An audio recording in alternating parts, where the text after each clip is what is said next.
मंगलमय मंगल चरण वीतराग विज्ञान नमो तारि जाते भय हरहंतादिमान करि मंगल करियो महा ग्रंथ करन को काज जाते मिले समाज सब आवे निज पर राज। इस भव तरु का मूल एक जानो मिथ्या भाव ताको कर निर्मूल अब करिए मोक्ष उपाय। सातवें अधिकार में पंडित टोडरमल जी ने जैनाभाषी मिथ्या दृष्टियों की चर्चा की है। इसकी आवाज़ गूंजती है, थोड़ी सी इसकी कम कर लो। वास्तव में ये प्रकरण लिख के टोडरमल जी ने आत्मार्थी समाज के ऊपर बहुत बड़ा उपकार किया है, क्योंकि शास्त्र अभ्यास तो सब करते ही हैं। जिन्हें आत्महित करना है उन्हें मनुष्य पर्याय में शास्त्र अभ्यास के अलावा दूसरा कोई भी शरण नहीं है। वास्तव में देखा जाए तो देवशास्त्र गुरु की शरण में भी जाना हो तो शास्त्र अभ्यास से ही जा सकते। और शरण में जाने का मतलब क्या होता है? ये तो एक अलंकारिक भाषा है। कोई उन्होंने अपना बहुत बढ़िया मजबूत किला बना रखा हो और हम सबसे कह दिया हो कि आ जाओ, इसके अंदर आ जाओ, तुम में कोई खतरा नहीं है, हैं? उन्होंने हमें हमारा ही किला दिखा दिया। उन्होंने हमें हमारा द्रव्य क्षेत्र काल भाव दिखा दिया कि भाई तुम्हारा चैतन्य स्वभाव रूप द्रव्य असंख्यात प्रदेशी क्षेत्र अनादि अनंत काल और एक अखंड ज्ञायक भाव, वो सदा अपने स्व चतुष्टय में तुम सुरक्षित हो। और ये बात शास्त्र अभ्यास के द्वारा ही मालूम पड़ती।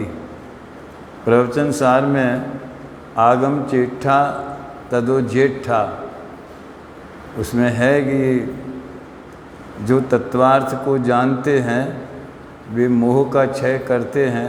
तत्वार्थ से जो क्या है इस टाइप का है, हाँ, तो वो मोह का क्षय करते हैं। इसलिए आगम का अभ्यास करने लायक है। परंतु आगम के अभ्यास में क्या सावधानी रखना चाहिए, अगर ये टोडरमल जी न बताते तो जैसे अनादि से हमारी दशा हो रही है वैसी होती रहती। तो उन्होंने निश्चयाभाषी, व्यवहाराभाषी और उभयाभाषी प्रकरण लिख कर के हमें सिखाया कि निश्चय का कथन आवे तो कैसा अर्थ करना, व्यवहार का वर्णन आवे तो कैसा अर्थ करना, दोनों को यथा योग्य किस तरह से मानना, उस मानने में ही व्यवहार का हेयत्व और निषेधपना, निश्चय का उपादेयपना उसी में ही आ जाता है। यथा योग्य मानना, छिलकी को छिलका मानना, फल को फल मानना, हो गया।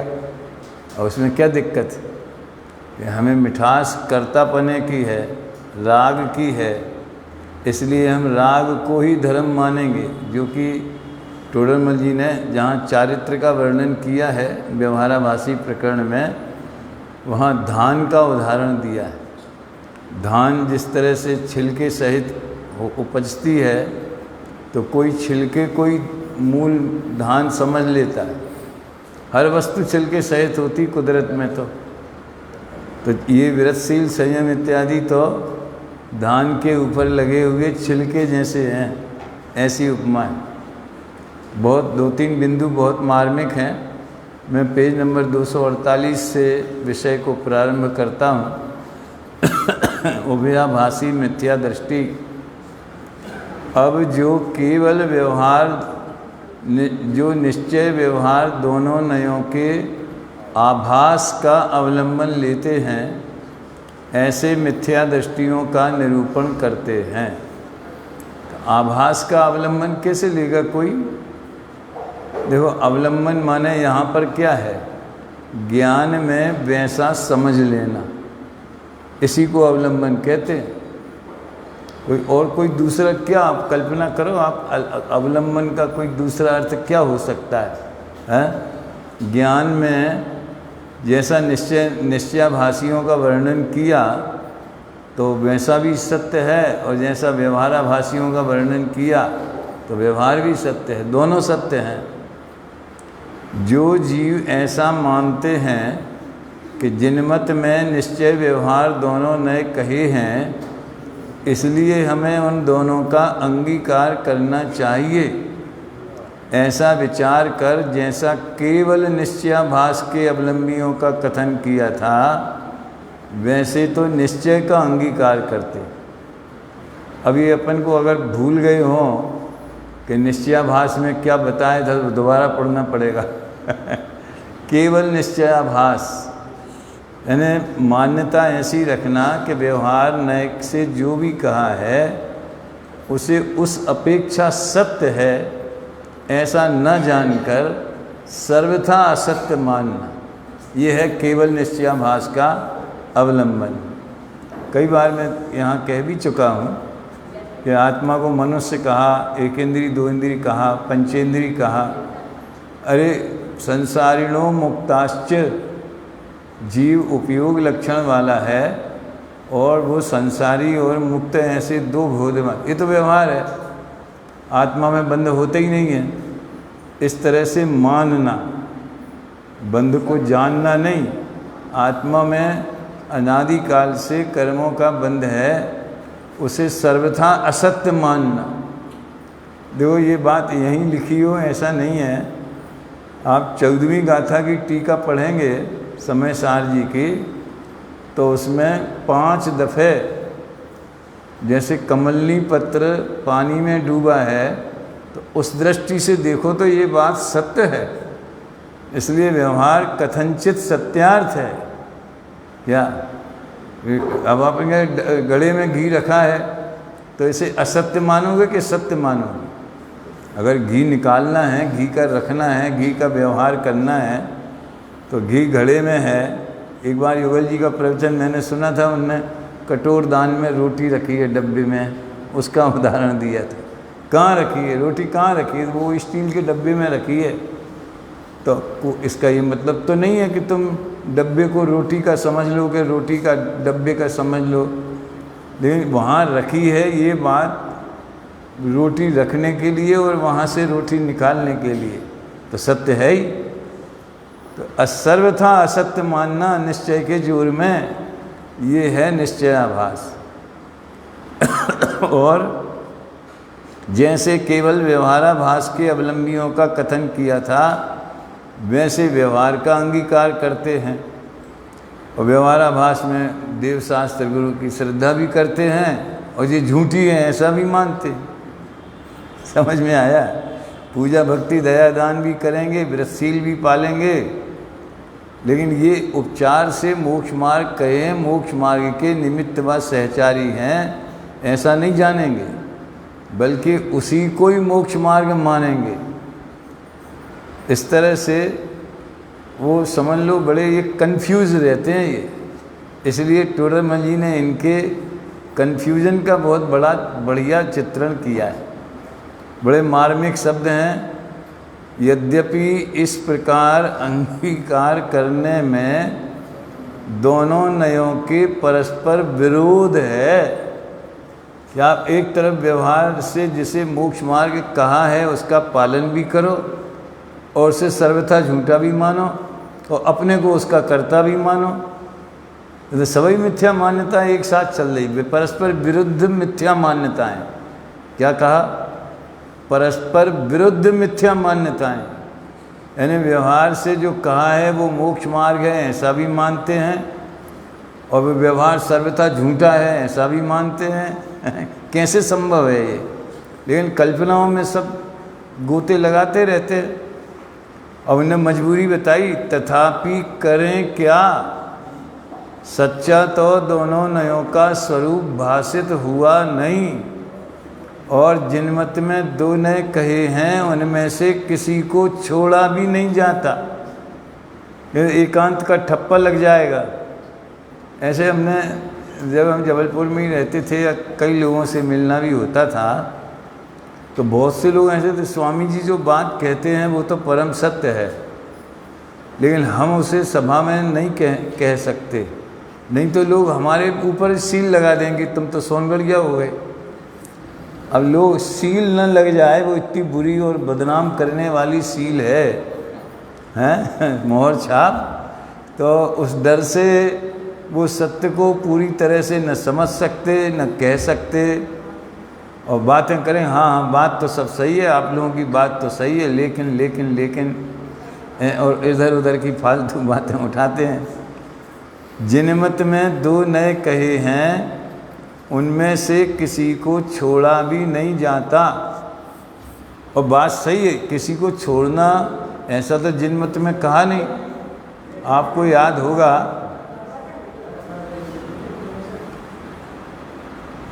12वीं गाथा की टीका में अमृतचंद्र आचार्य देव ने एक गाथा उद्धृत की है, उसमें लिखा नहीं कि ये कहाँ की। मैंने एक बार प्रवचन में कहा कि ये गाथा कहाँ की है, नहीं लिखा, तो फिर डॉक्टर साहब उस सभा में थे, उनने बताया कि ये आशाधर जी की। अब किसी की हो, जय जिणमयम पवज्जय तामा व्यवहार नयेण मुच्चिन्ना मुच्छय, इस तरह के, हाँ, एक कीर्ण बिना छिज्जई तित्थम और अर्णेण तिच्चम, एक के बिना तीर्थ का लोप हो जाएगा और दूसरे के बिना तत्व का लोप हो जाएगा। व्यवहार ने को अगर सर्वथा हे कहेंगे, छोड़ देंगे हे मान के, तो तीर्थ का लोप हो जाएगा, और निश्चय ने को छोड़ देंगे तो तत्व तो निश्चय ने ही बताता है। तो इस बात का ये लोग पालन करना चाहते हैं लेकिन कर पाते नहीं हैं। लोग इसमें तीर्थ शब्द जो आया है उसका अर्थ सही नहीं समझते। अभी अगर ये क्लास टाइप होती हो, मान लो अपने पास ज़्यादा समय हो, दो चार लोगों से पूछते भी, तो आप लोग प्रश्न पूछते ना, तो ये भी पूछना चाहिए तीर्थ का क्या अर्थ है। कल बहुत अच्छे उत्तर दिए लोगों ने, हैं मतलब अभ्यास है इससे ये पता चला। तो हम ऐसा समझते हैं कि जो अपने शिखर जी, गिरनार जी, सोनागिर जी, ये फिर कोई तीर्थ यात्रा नहीं करेगा, तीर्थों पे दान नहीं देगा, तो हमारे तीर्थ दूसरों के हाथ में चले जाएंगे, खंडहर हो जाएंगे, कोई दर्शन करने नहीं जाएगा तो वैसे मिट्टी हो जाएंगे। इसलिए व्यवहार पालो, यानी तीर्थ यात्रा करना चाहिए, तीर्थ यात्रा करना चाहिए, तीर्थों की सुरक्षा करना चाहिए, तीर्थों में दान देना चाहिए, ये सही है। मगर व्यवहार के नाम पर के अगर व्यवहार को छोड़ देंगे तो तीर्थों का लोप हो जाएगा, उसका व्यवहार से कोई संबंध नहीं है। तीर्थ माने जिससे तिरा जाए उसे तीर्थ कहते हैं। निश्चय से तो सम्यक दर्शन ज्ञान चारित्र ही तीर्थ है, क्योंकि जीव उसके द्वारा ही संसार से पार होते हैं, ठीक है। और व्यवहार से निश्चय से सम्यक दर्शन ज्ञान चारित्र तीर्थ है, व्यवहार से जिनवाणी तीर्थ है, दिव्य ध्वनि तीर्थ है। क्यों? क्योंकि वो सम्यक दर्शन ज्ञान चारित्र का स्वरूप, उसकी उपयोगिता, उसकी विधि, उसके भेद प्रभेद, पूरा दोनों नयों से उसका परिचय वो जिनवाणी में ही आता है। ये जब कुंद कुंद काहन तीर्थ सुरक्षा ट्रस्ट बना था, जब उसका बीज डाला गया था सोनगढ़ के पंच कल्याणक परमागम मंदिर का, उस समय सौभाग्य से हम भी वहाँ उपस्थित थे। पूरी घटना हमारे आँखों में झूलती है। 2 मिनट सुनाऊँ आपको, इतिहास की बातें भी मज़ेदार हैं।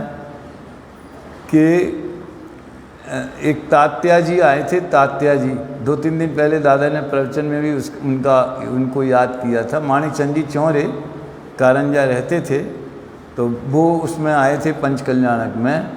समंतभद्र महाराज जो कुंभोज में रहते थे, जिन्होंने बहुत सारे गुरुकुल वगैरह खुलवाए, कारंजा का, खुरई का, कई जगह के गुरुकुल उनकी प्रेरणा से, अभी भी खुरई का तो अभी भी चल ही रहा है, कारंजा का चल रहा है, तो उनने उनके हाथ से पत्र भेजा कि आप तीर्थों की सुरक्षा के लिए वहाँ पर कुछ पैसा इकट्ठा करवाइए तीर्थ रक्षा के लिए। तो वो बात चल रही थी, तो गोदिका जी के मन में आया कि अगर गुरुदेव के नाम से कोई सुरक्षा ट्रस्ट अलग बनाया जाए तो मैं 1 लाख रुपए उसमें देना चाहता हूँ। अब मंच पे ही बैठे थे, पाटनी जी उस समय कहीं दूसरी जगह व्यवस्था में थे, तो उनने किसी कार्यकर्ता से कहा कि पाटनी जी को बुलाओ। तो उसने अनाउंस किया कि पाटनी जी जहाँ भी हों गोदिका जी याद कर रहे हैं, ऐसी बात हुई। फिर ये बात आगे बढ़ गई और उसकी स्थापना का निश्चय हो चुका।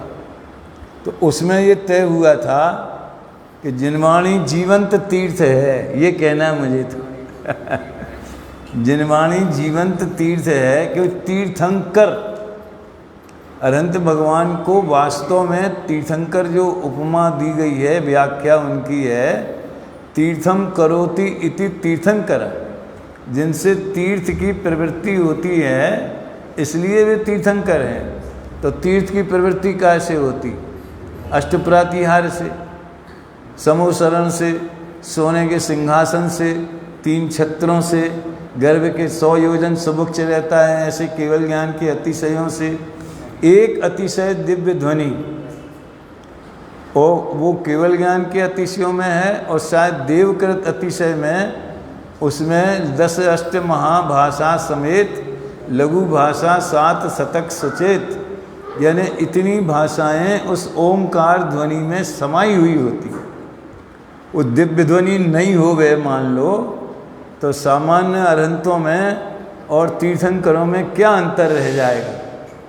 बाकी के 15 महीने देवों ने रतन बरसाए, इससे किसका फायदा हुआ? न तो उन्हें चाहिए थे हैं और जनता को वो रत्नों के निमित्त से कोई मोक्ष मार्ग में सहायता मिल जाएगी, ऐसा तो अपने घर में रख लो एक डब्बी में या ताबीज में बांध के रख लो एक छोटा सा, तो तुम्हें सम्यक दर्शन हो जाएगा। ऐसी कोई व्यवस्था होती तो रत्न भी तीर्थ हो जाते। लेकिन एक दिव्य ध्वनि ही ऐसी चीज़ है जो तीर्थ है, उपचार से है, निश्चय से तो रत्नत्रय वो तीर्थ है, और उसके प्रवर्तक होने से अरहंत भगवान जब तीर्थंकर प्रकृति का उदय वाले हैं वो तीर्थंकर कहलाते और तीर्थंकर प्रकृति का उदय भी 13वें गुण स्थान में आता है। केवल ज्ञान होके जब समूहशरण की रचना हो जाती, केवल ज्ञान होना तीर्थंकर प्रकृति का उदय नहीं है, वो तो सभी अरहंतों को होता है। वो तो ज्ञानावरण के क्षय का निमित्त है, उसमें तीर्थंकर प्रकृति का क्या लेना देना। लेकिन केवल ज्ञान होने के बाद समूहशरण की रचना हो और दिव्य ध्वनि खिरने लगी, वहाँ से तीर्थंकर।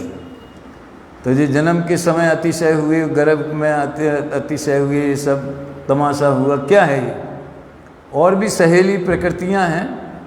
जैसे कोई आदमी की तनख्वाह लग जाए कलेक्टर की, तो मूल वेतन इतना और महंगाई भत्ता उतना, और फिर गाड़ी मिलेगी, समझ में आए ना, ये मिलेगा वो मिलेगा इत्यादि इत्यादि।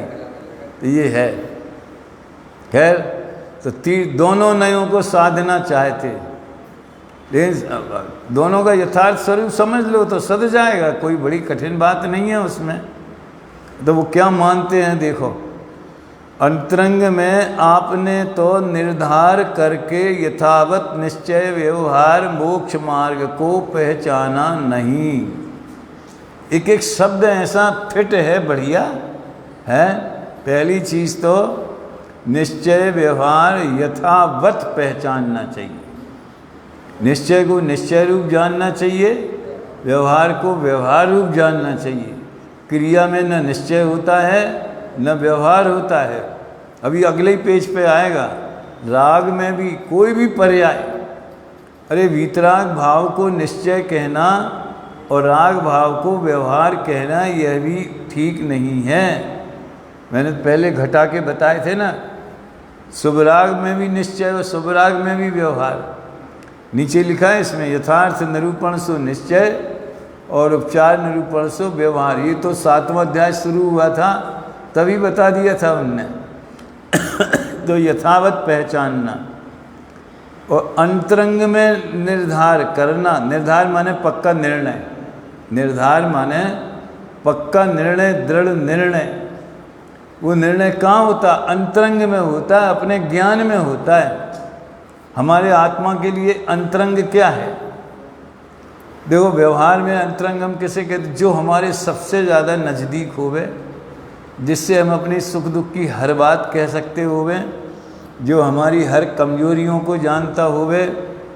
तो जैसे कोई बहुत ही घनिष्ठ मित्र होवे, या वास्तव में तो पति पत्नी होते अंतरंग, समझ में आया ना? सर्वाधिक निकट को तम जो है वो अंतरंग है। उससे कोई फॉर्मेलिटी नहीं होती, उससे कोई बात छिपाई नहीं जाती। तो आत्मा के लिए सबसे निकट कौन है? उसकी ज्ञान पर्याय उसका ज्ञान गुण, ज्ञान का परिणमन। तो ज्ञान में निर्णय करना, मात्र विकल्पों में नहीं। ये है हर चीज़ का नेगेटिव भी अर्थ निकालो। गुरुदेव की ये शैली है। अस्थि से कथन होएगा तो खूब लंबा नास्ति से करेंगे, नास्ति से होगा तो अस्थि से करेंगे। तो अंतरंग में निर्णय करना मात्र विकल्पों में नहीं, चर्चा में नहीं, डिग्री में नहीं, पढ़ाई लिखाई में नहीं, क्षयोपम ज्ञान में नहीं, अनुभव ज्ञान। तो अंतरंग में आपने तो निर्धार करके यथावत निश्चय व्यवहार मोक्ष मार्ग को पहचाना नहीं है।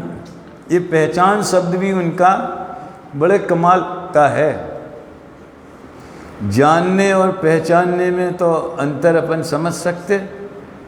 जानना तो एक बिल्कुल साधारण बात है। अब इतने बड़े बड़े नेताओं के लेक्चर आते हैं, उनके स्टेटमेंट आते हैं, उनके बारे में अखबारों में खबर आती है। अरविंद केजरीवाल को जानते कि नहीं जानते? समझ में आया ना? और भी दूसरे हैं दुनिया भर के, उन्हें ऐसे सामान्य जानना अलग चीज़ है।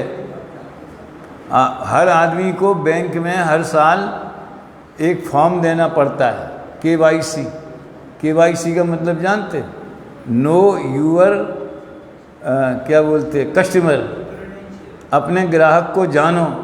तो आपका आधार कार्ड और जो रेजिडेंस प्रूफ वगैरह हर साल जमा करना पड़ते हैं आजकल। तो क्या, नहीं तो वो आपको पैसा निकालने नहीं देंगे और डालने नहीं देंगे, हैं?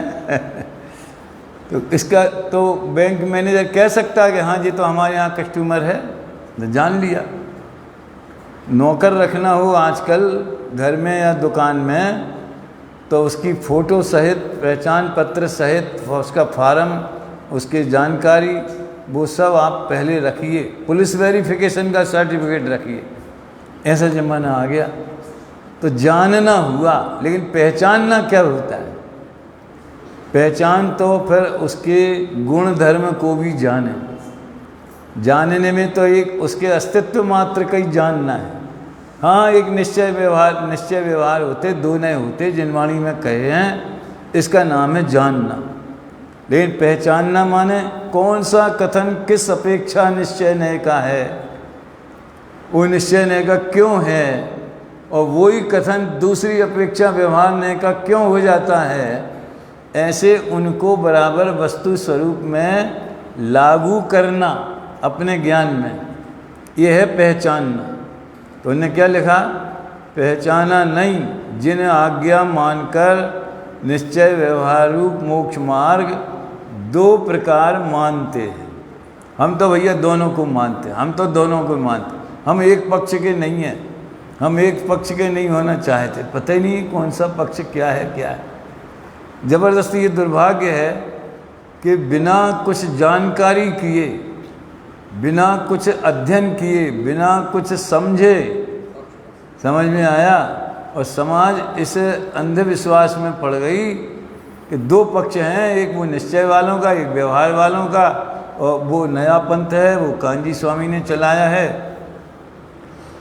एक महालक्ष्मी वो चैनल है यूट्यूब पे, और एक कोई बुंदेलखंडी स्टाइल में बोलने वाला हिंदी अच्छा टोपी वाला पंडित है और पत्रकार है, वो जैन पत्रकार, वो उसमें महालक्ष्मी नाम है ना, क्या नाम, हाँ, एक बार न जाने किस प्रसंग में उसने ये बोला कि जैन समाज में बहुत सारे फिरके हो गए।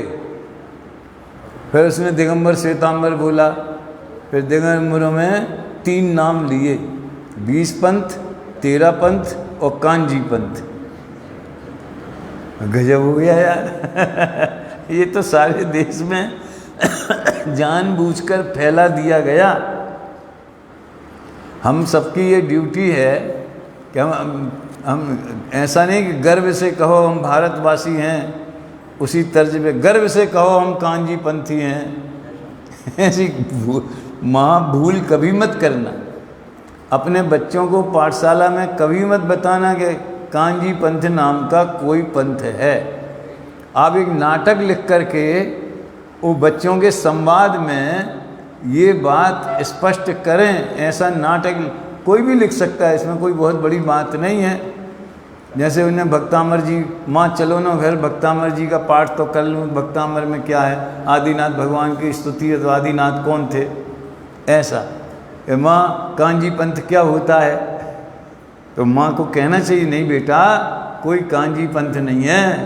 तो बोले कि मेरे तो पाठशाला में एक हमारा दोस्त बोलता था कि तुम लोग कांजी पंथी हो।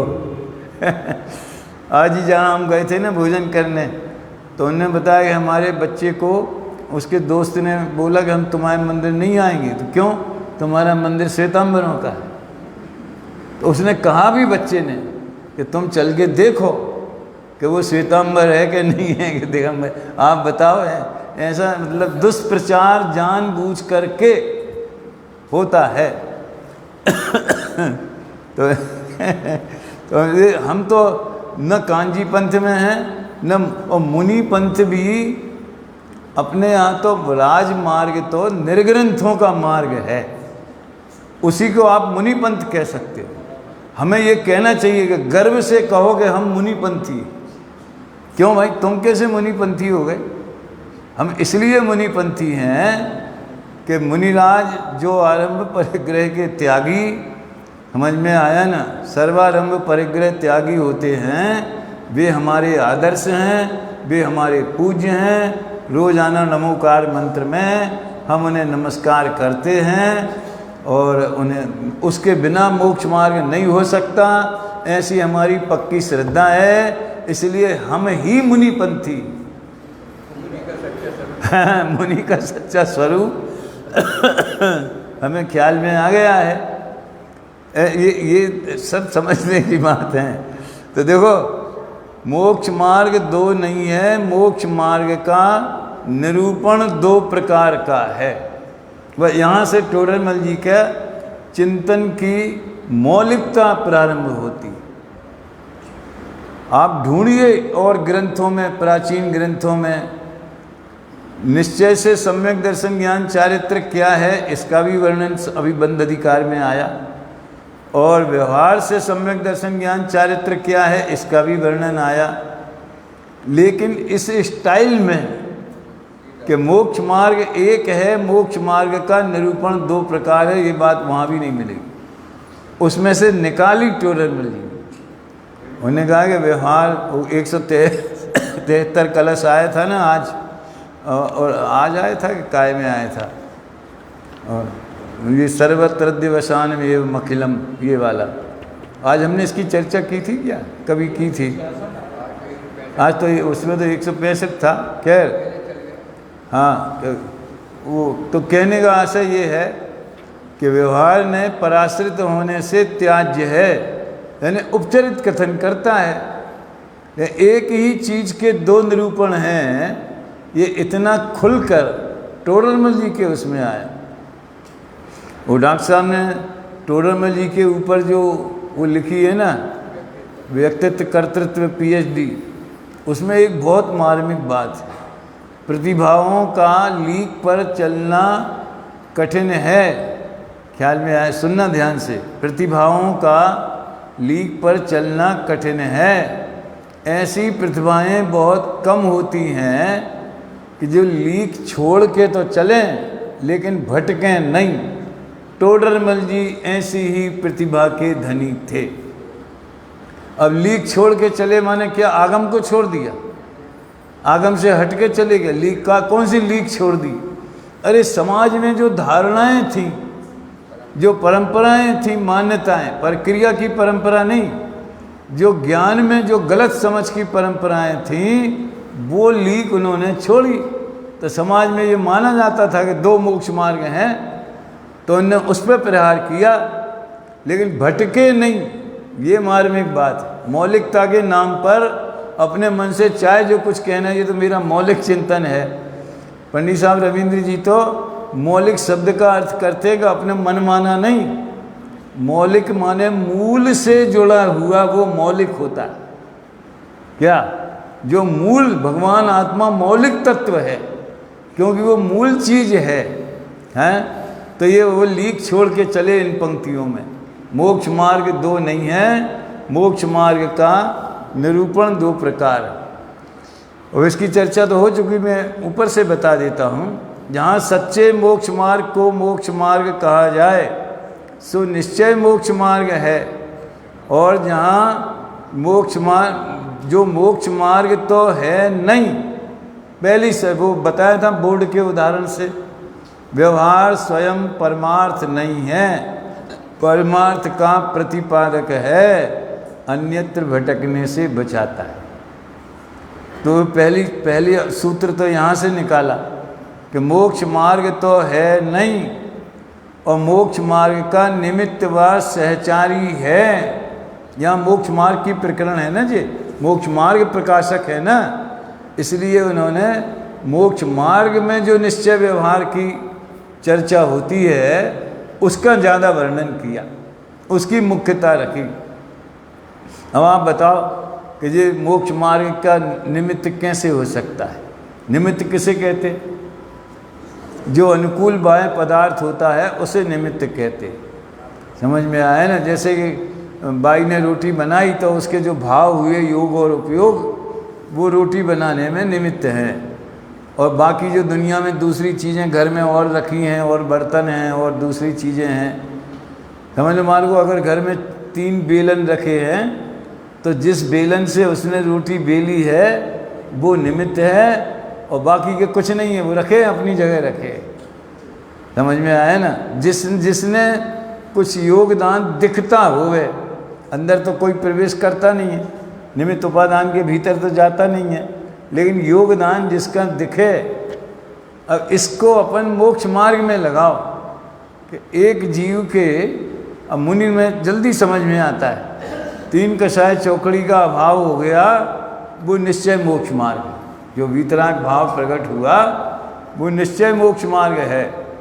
और 28 मूल गुणों का आचरण, उसे उपचार से मोक्ष मार्ग कहते हैं। तो वो 28 मूल गुणों का आचरण बराबर होवे तो उसमें वो उनका रत्नत्रय सुरक्षित रहता है।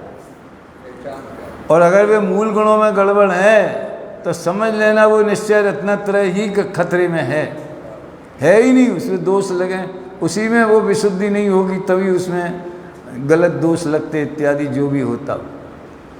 और सबसे बड़ी बात तो 28 मूल गुणों के आचरण से हम अनुमान कर लेते हैं कि वीतरागता कैसी होती होगी। वास्तव में 2 वाक्य बोलता हूँ। व्यवहार निश्चय का प्रतिपादक है, उत्पादक नहीं।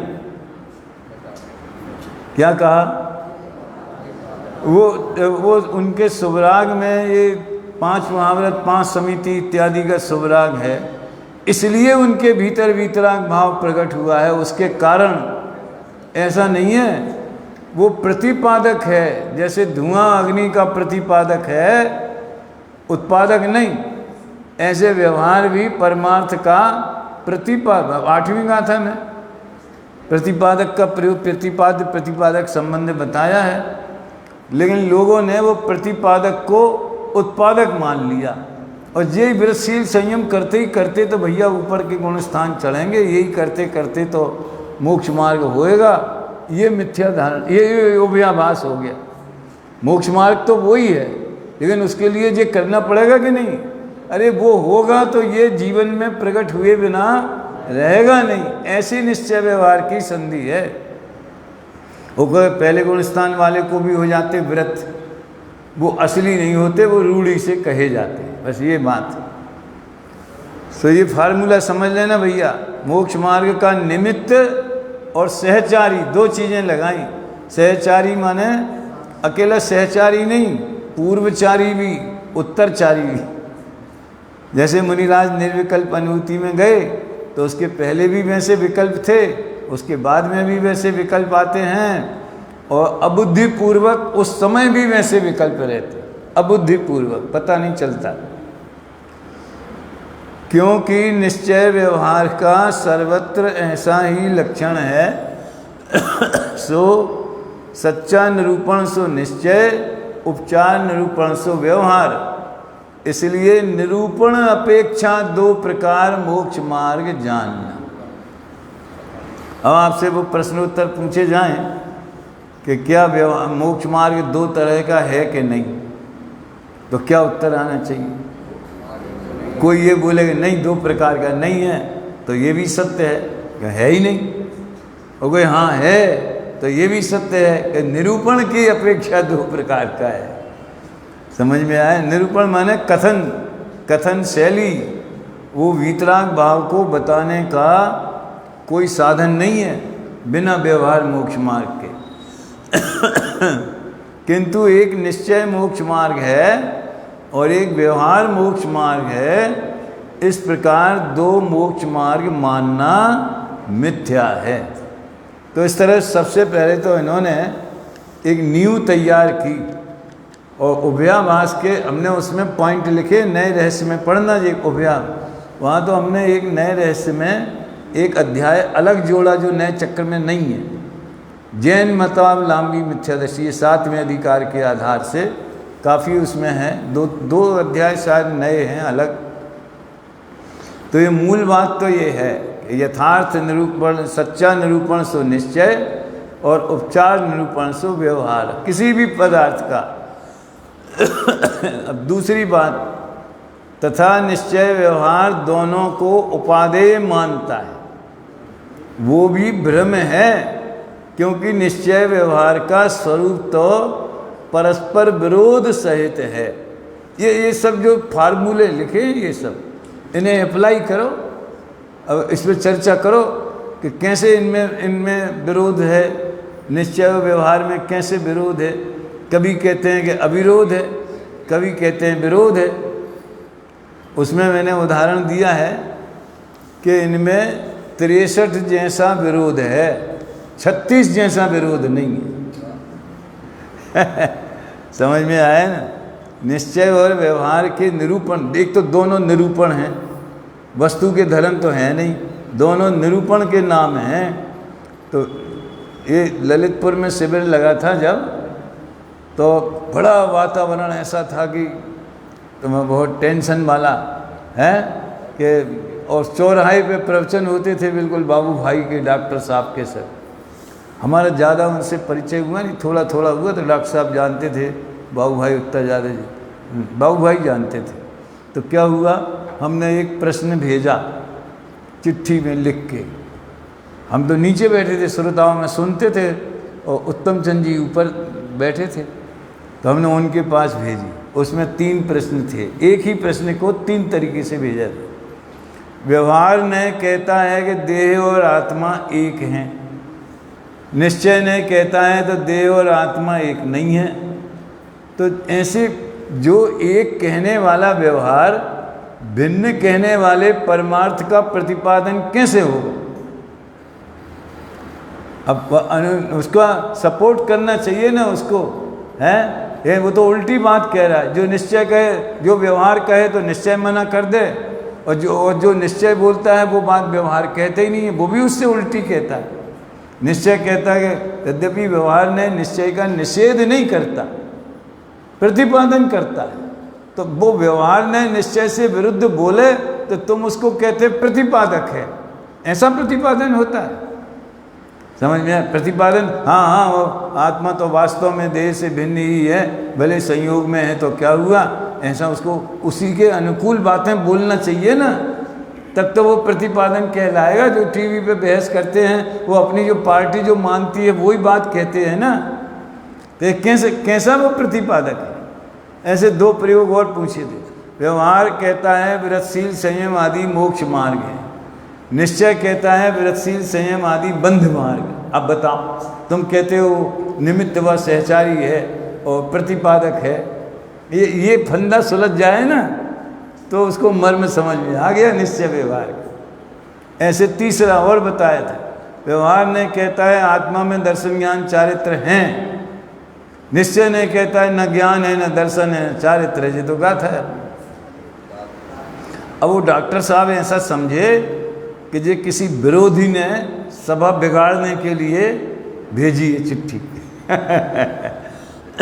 उन्हें ऐसा ठहर, पाटनी जी ने उनको दी नहीं, नहीं वो लड़का अभय कुमार बैठा है ना, तो वो समझ लो अभ्यास करता है, उसके प्रश्न है ये। तो फिर दादा ने पढ़ी और फिर उनकी स्यादवाद की शैली से उस समय जो भी उनके तत्काल आया ना चिंतन में, वो जवाब दिया।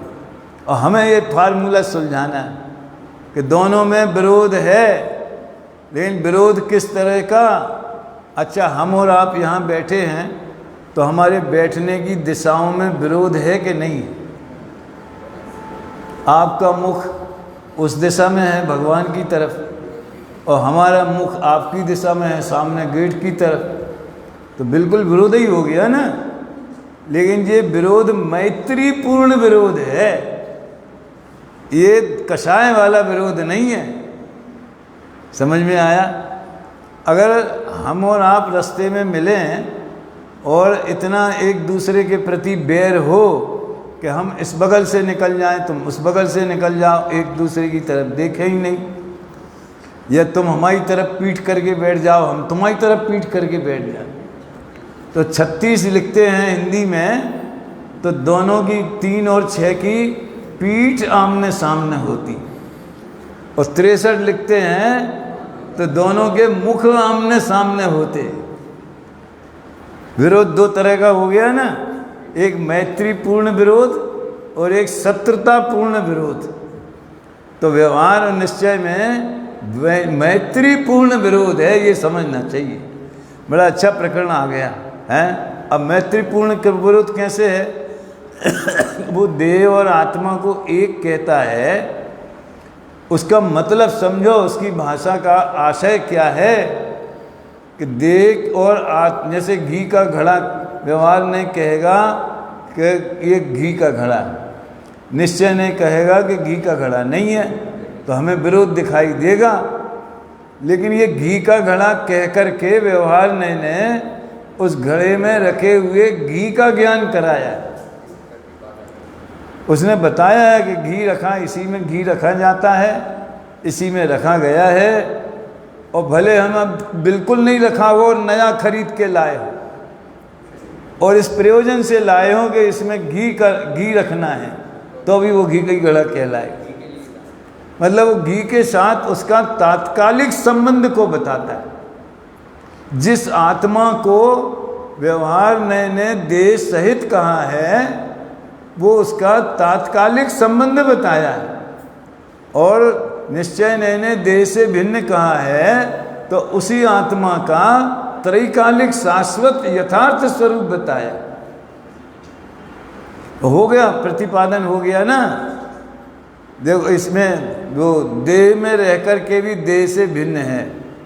वो अपने भजन में आता ना, जिन मंदिर में श्री जिन राज, तन मंदिर में चेतन राज, तन चेतन को भिन्न पहचान, जीवन सफल।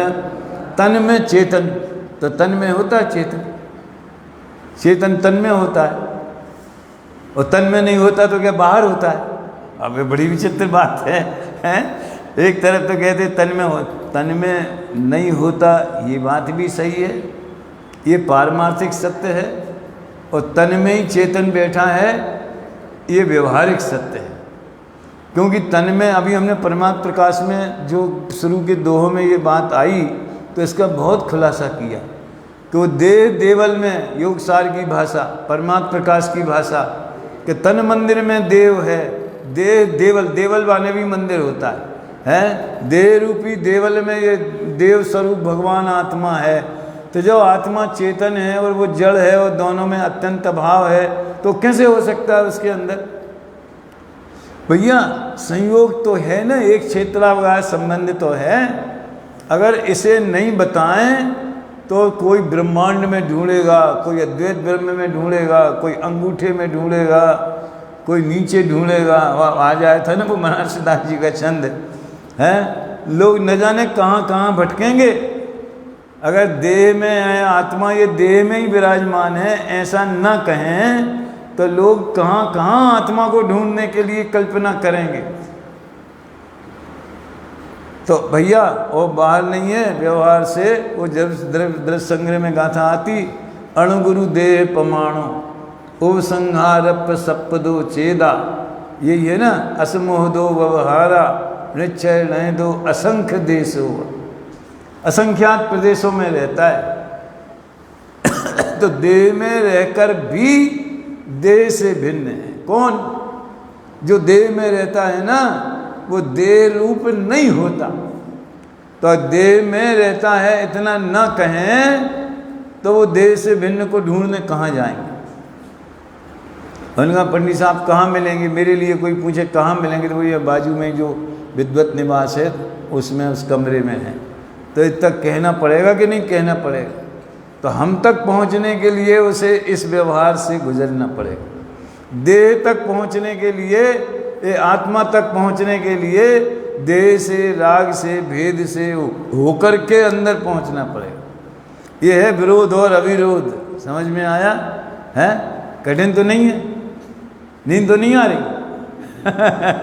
कठिन तो नहीं है ना? कैसे कैसे उसको हम प्रतिपादक माने? ऐसे ही शुभ राग, तो वो जो शुभ भाव है वो ही झेल सकता है। वीतराग भाव को साधक दशा में वो सहचारी शुभ भाव के साथ ही वो टिकता है। और अगर वो उल्टा सुल्टा हो जाए, अशुभ भाव जो तीव्र हो जाए, जो उस भूमिका के योग्य नहीं है। देखो चौथे गुण स्थान वाले को देवशास्त्र गुरु की श्रद्धा का व्यवहार है, सात तत्व की श्रद्धा का व्यवहार है।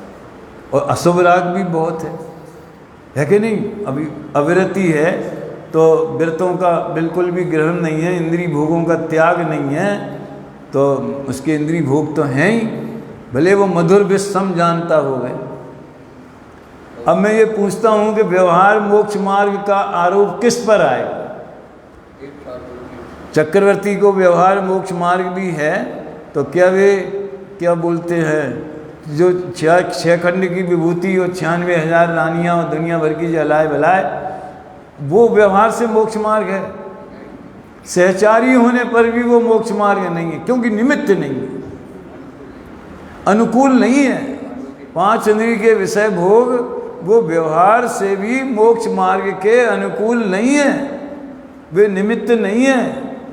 लेकिन उसके अंदर जो देवशास्त्र गुरु के प्रति श्रद्धा है, जो 7 तत्व की श्रद्धा है, रागात्मक श्रद्धा है, समझ में आए ना, उसमें राग भी मिश्रित है, वो उसके सम्यक्त को समझ लो कवर है उसका।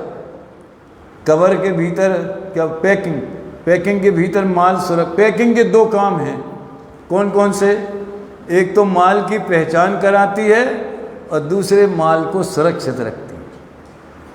अब सुरक्षित रखती है कहना व्यवहार है, लेकिन ये व्यवहार तो रखना ही पड़ता है। समझ में आया ना? वो नए चक्र में बादाम की मिगी का उदाहरण दिया है।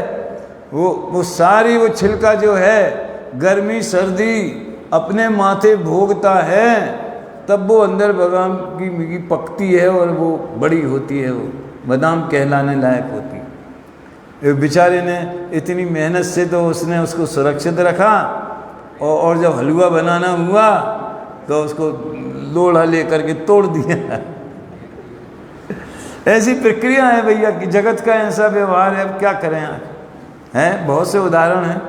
तो हमने पहली बार डॉक्टर साहब के मुख से विदिशा में वे सुने थे, या सन 70 की बात बताई थी ना आपको, प्रशिक्षण शिविर की, तो उसमें उनने पहली बार व्यवहार के उदाहरण दिया कि लोग साबुन लगाते हैं और फिर बाद में उसी को धो देते। तो ये क्या तरीका है कि जब अगर धोना था तो लगाई काहे को?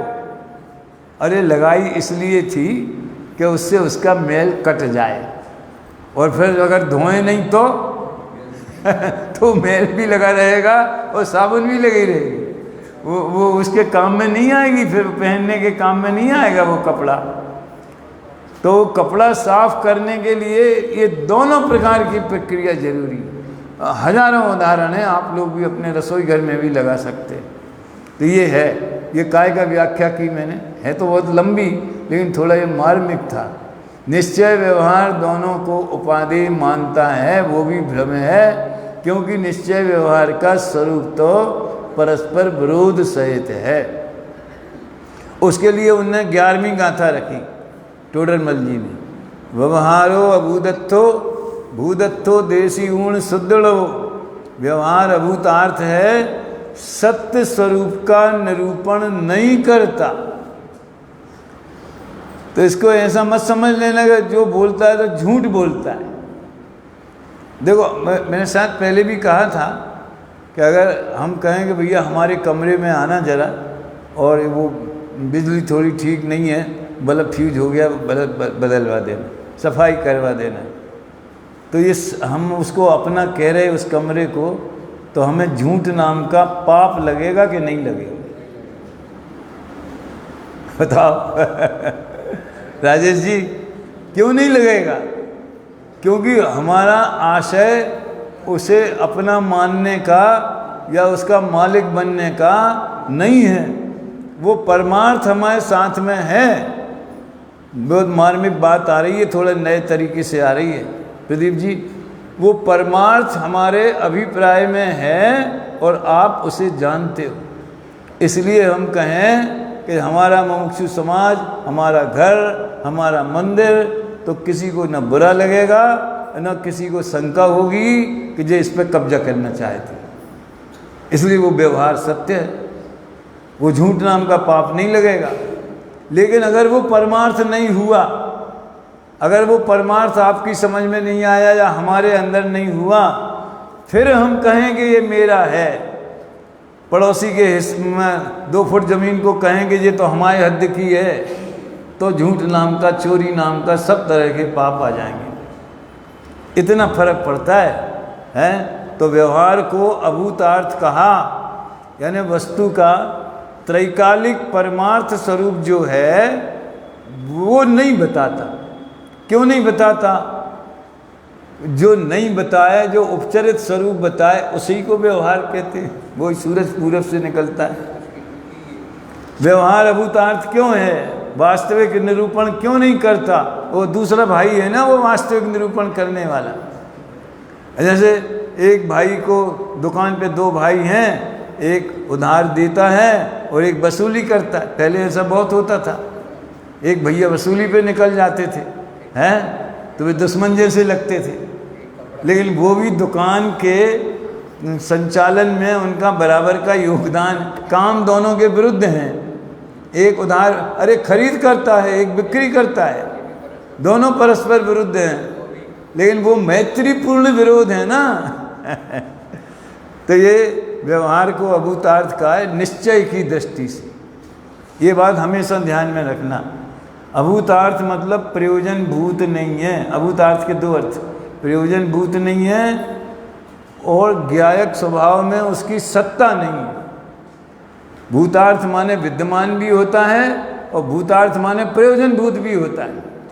तो आत्मा में जो ज्ञान दर्शन चारित्र का भेद है या रंग राग वगैरह का 1 इंद्रिय 2 इंद्रिय का भेद है, वो चैतन्य स्वभाव में नहीं है, इसलिए अविद्यमान है। और इसके लक्ष्य से वीतरागता नहीं होती, मोक्ष मार्ग प्रकट नहीं होता, दृष्टि का विषय हाथ सम्यक दर्शन नहीं होता, इसलिए प्रयोजन भूत नहीं है। समझ में आया ना? लेकिन अभूतार्थ है मतलब सर्वथा अभूतार्थ है ऐसा नहीं है। ये समझ लो। फिर उनने बता दिया कि दोनों का स्वरूप परस्पर विरुद्ध सहित है, हमने भी बता दिया। फिर अब समय हो गया तो इसकी जो मान्यता है कि सिद्ध समान शुद्ध आत्मा का निश्चय अनुभव, निश्चय और वृत्तशील संयम आदि प्रवृत्ति व्यवहार। देखो ये बात अगर इसमें खुलासा न किया होता तो अपन सबकी यही धारणा अभी भी अंदर में बनी हुई कि अब देह से भिन्न आत्मा का अनुभव करो, वो निश्चय है, और अपन पूजा कर रहे, विधान कर रहे, तो अपने जीवन में दोनों हैं कि नहीं, निश्चय और व्यवहार। अरे दो तो हैं और होते ही हैं साधक जीव को, लेकिन किसी को निश्चय कहना और किसी को व्यवहार कहना, उसमें गड़बड़ है। उसकी चर्चा कल करेंगे, अभी यहीं विराम देते हैं।